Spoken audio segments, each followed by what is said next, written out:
Renversement des situations. C'est ce qu'on appelle assujettissement. Sois prêt à assujettir la situation. Je ne sais pas comment elle s'appelle.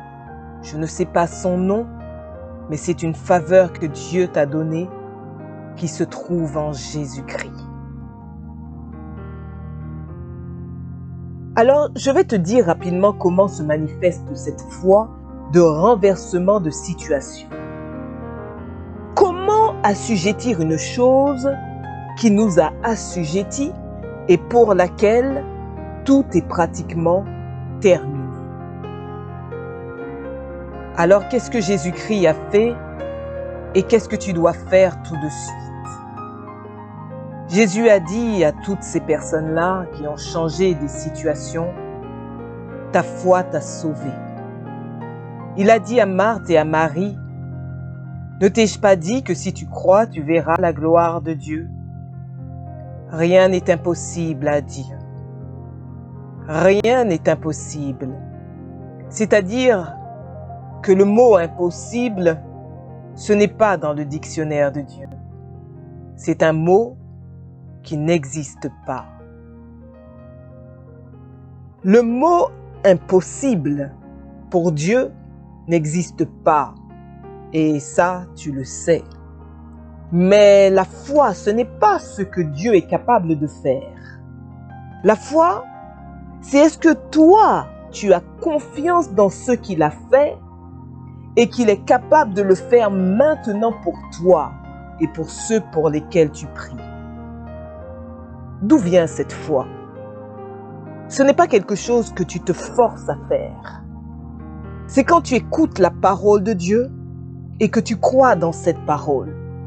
Elle commence à relâcher une puissance. L'élément principal, ce qui va te guérir aujourd'hui, qui va changer la situation, c'est la foi. La foi de Dieu. Alors regarde comment elle se manifeste.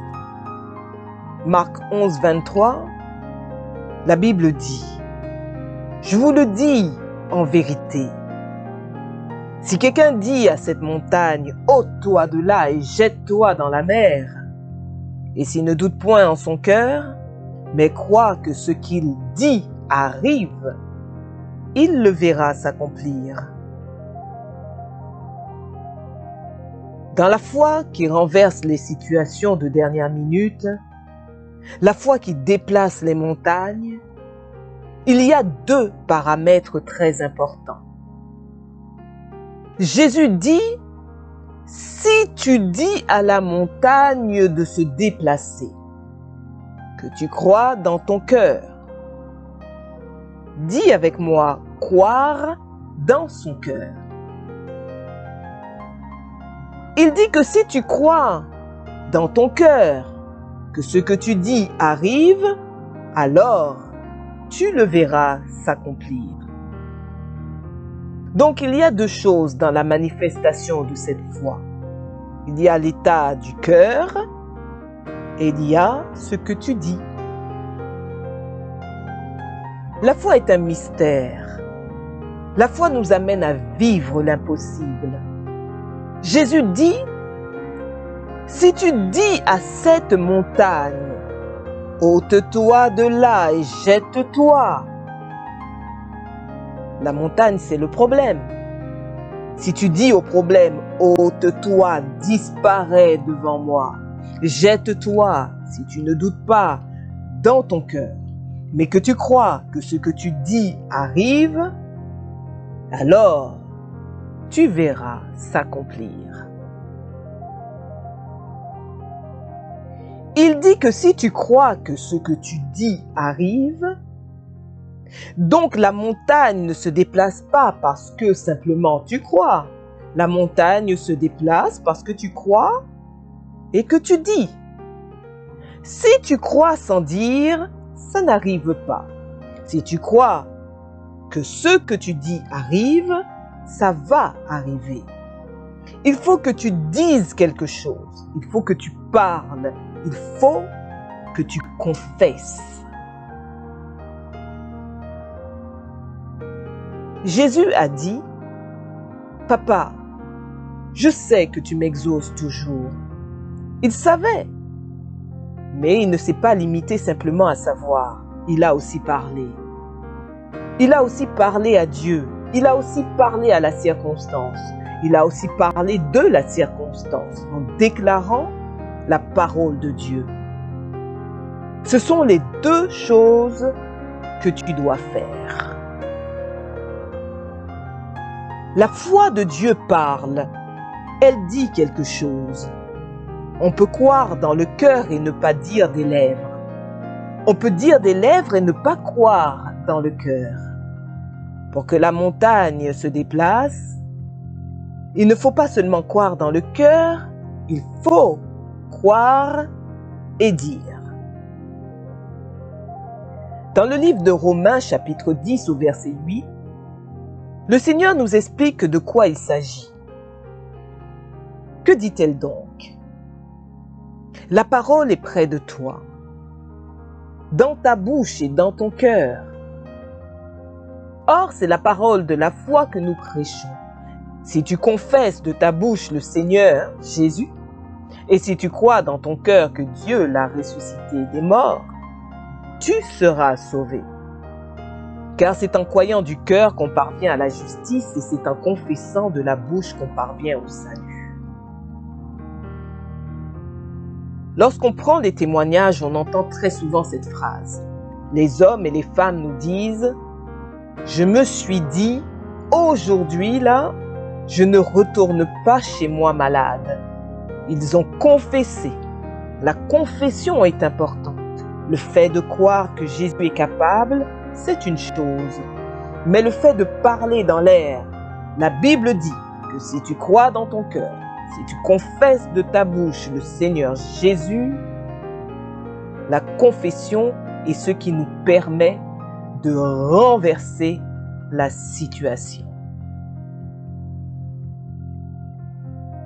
La confession est ce qui te permet de dire que la mort est ce qui ressemble au sommeil. Jésus a appelé la mort sommeil. Les gens disent, mais si Lazare dort, on va le réveiller. Il dit non, en fait il est mort. Mais j'appelle la mort, là, dormir. Jésus est vivant. C'est comme ça qu'on renverse les situations. On renverse en croyant dans le cœur que Dieu peut le faire, en croyant qu'il l'a déjà fait, en croyant dans son cœur. Si je crois dans mon cœur et que je dis, la Bible dit que si tu crois que la montagne va se déplacer, si tu crois que ce que tu dis arrive, alors tu le verras s'accomplir. Comment renverser les situations qui t'ont vaincu, les situations impossibles? Il faut croire, il faut confesser. Il faut croire dans ton cœur que Jésus est capable. Croire, c'est quoi? Croire que Jésus a déjà payé pour ça. Croire que Jésus est mort pour cette situation. Croire que Jésus souffre de te voir souffrir. Tu n'es pas fait pour marcher boiteux, paralysé, toujours couché dans ton lit. Ce n'est pas ta destinée. Dieu ne t'a pas créé pour être constamment dans les problèmes financiers. Les problèmes financiers te dominent. Depuis toujours, la misère, la galère. Tu aspires au mariage, le célibat te domine. C'est une montagne sur ta vie. On va la renverser au nom de Jésus. Est-ce que tu as déjà pris le temps de te regarder en face et de dire « Moi, cette année, je me marie » ? Tu crois dans ton cœur que Dieu est capable, mais tu ne dis pas parce que tu as peur que ça ne marche pas. De peur que si tu dises et que Dieu n'a pas fait, ça va te décevoir et puis ça va casser ta relation avec Dieu. Ça ne va pas casser. Il faut oser. Jésus dit d'oser. Ose. Et puis on va avancer. Un jour, dans une situation impossible, je connais des miracles comme ça. Il y a des miracles de ce genre. Tu n'as aucune idée de ce que Dieu fait. Le roi se plaignait, le peuple se plaignait et il n'y avait pas à manger. Ils sont allés voir le prophète. Le prophète a dit demain à cette heure-ci, il y aura abondamment à manger et la nourriture va devenir même à un prix si bas. Il y a un monsieur qui était à côté et qui a commencé à rire. Le prophète lui a dit, tu vas le voir, mais tu ne vas pas en jouir. En moins de 24 heures, Dieu a renversé la situation. Il n'y a rien qui soit impossible à notre papa. Il n'y a rien qui soit impossible à notre Dieu. Tout lui est possible. Mais pour que l'impossible devienne possible pour nous, il nous faut manifester la foi qui est basée sur ce que je crois et ce que je confesse. Est-ce que tu crois? Est-ce que tu es prêt à confesser? Alors on va prier, on va élever nos voix vers le Seigneur. On va confesser le Seigneur Jésus. Il faut confesser la victoire de Jésus, mais d'abord, tu vas prier le Seigneur pour lui dire que tu crois en lui, que tu crois dans l'œuvre qu'il a faite, que tu crois dans sa mort à la croix, que tu crois qu'il a payé le prix, que tu crois qu'il a donné sa vie pour toi afin que tu sois sauvé, que tu crois que par ses meurtrissures, tu as été guéri, toi, ta vie, ton enfant. Tu crois dans son sang, tu crois dans son œuvre.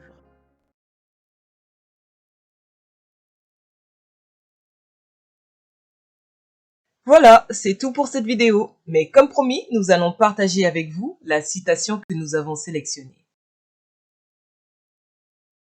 Comment renverser les situations qui t'ont vaincu? Les situations impossibles. Il faut croire, il faut confesser. Il faut croire dans ton cœur que Jésus est capable. Croire, c'est quoi?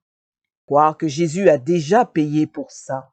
Croire que Jésus est mort pour cette situation. Croire que Jésus souffre de te voir souffrir. Et vous, quelle citation a le plus retenu votre attention? Dites-le nous dans les commentaires. Si vous avez aimé cette vidéo, n'hésitez pas à vous abonner, à liker, à commenter et à partager. Nous vous disons à bientôt et bonne route sur le chemin de votre destinée.